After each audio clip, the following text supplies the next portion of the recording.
Bonjour, ici Étienne. Bienvenue dans une nouvelle vidéo.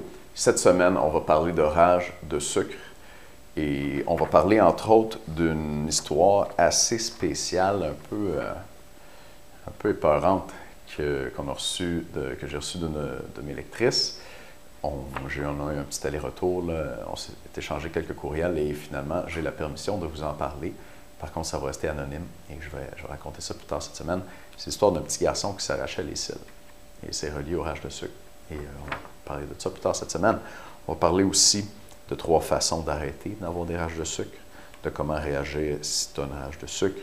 Je vais te parler d'une de mes clientes la semaine passée qui m'a dit qu'elle avait essayé de manger moins de sucre et qui s'était tapé une rage incroyable à 2 heures du matin. Et je vais finir aussi avec... Non, écoute, ça va être tout. Avec des petits commentaires sur mon livre Maigrir sans avoir faim. C'est le livre avec la nouvelle méthode avec laquelle tu peux manger à volonté pour perdre 1 livre par semaine.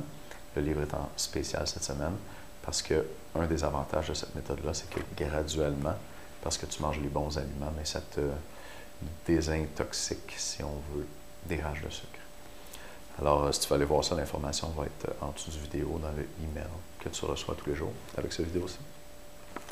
Alors, pourquoi est-ce qu'on parle des rages de sucre cette semaine? C'est parce que les rages de sucre, c'est probablement, en tout cas, un des problèmes, c'est un des top 3 problèmes des femmes qui veulent perdre du poids. Je fais des sondages de temps en temps sur Facebook, puis par email. Je demande à mes lectrices, qu'est-ce qui t'empêche de perdre du poids? Ce qui revient le plus souvent, c'est manque de temps, manque de motivation. Ça, c'est beaucoup pour l'exercice. Puis dans l'alimentation, c'est les rages de sucre, puis les fringales, le soir, souvent. Fait que les rages de sucre, c'est un gros problème, puis j'en parle souvent parce qu'il y a beaucoup de gens qui ont ce problème-là. Puis c'est déjà dommageable pour la santé. Mais je pense que c'est un problème encore plus important parce que à force d'avoir des rages de sucre, tu sais, quand tu as une rage de sucre, là, tu vas manger 50 grammes, 100 grammes de sucre d'un coup.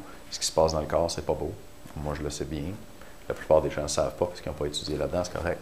Mais ils s'en rendent compte après 1 mois de ça. Quand tu as des rages de sucre à tous les jours, qu'est-ce qui se passe? Tu prends du poids.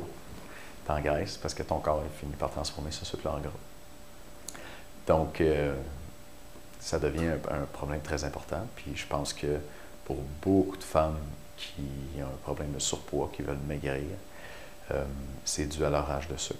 Et quand elles décident de perdre du poids, elles se rendent compte qu'elles ont beaucoup de difficultés à y arriver parce que dès qu'elles essaient de faire plus attention à leur alimentation, elles recommencent à avoir des grosses rages de sucre.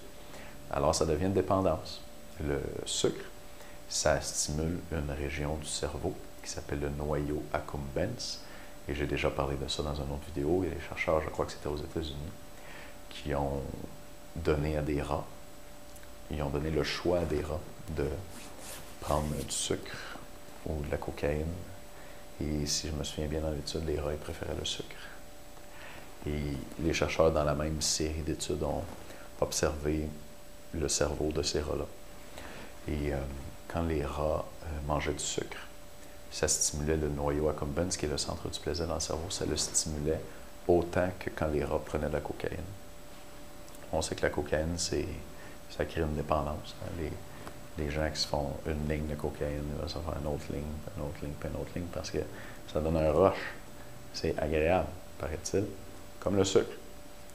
Quand tu manges du sucre, ça donne un rush, surtout quand tu n'es pas habitué.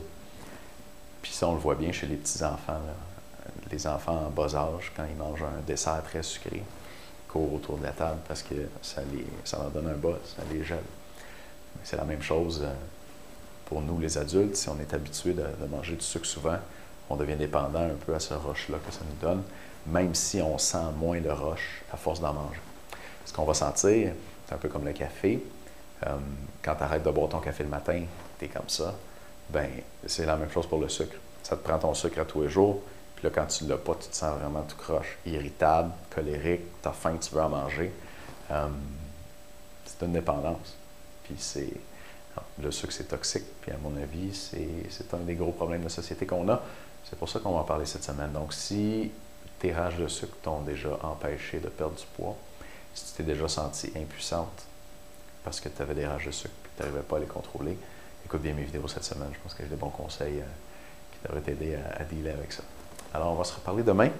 Demain, dans la vidéo, anecdote avec une de mes clientes qui me racontait qu'elle avait une rage de sucre incroyable à 2 heures du matin. À bientôt.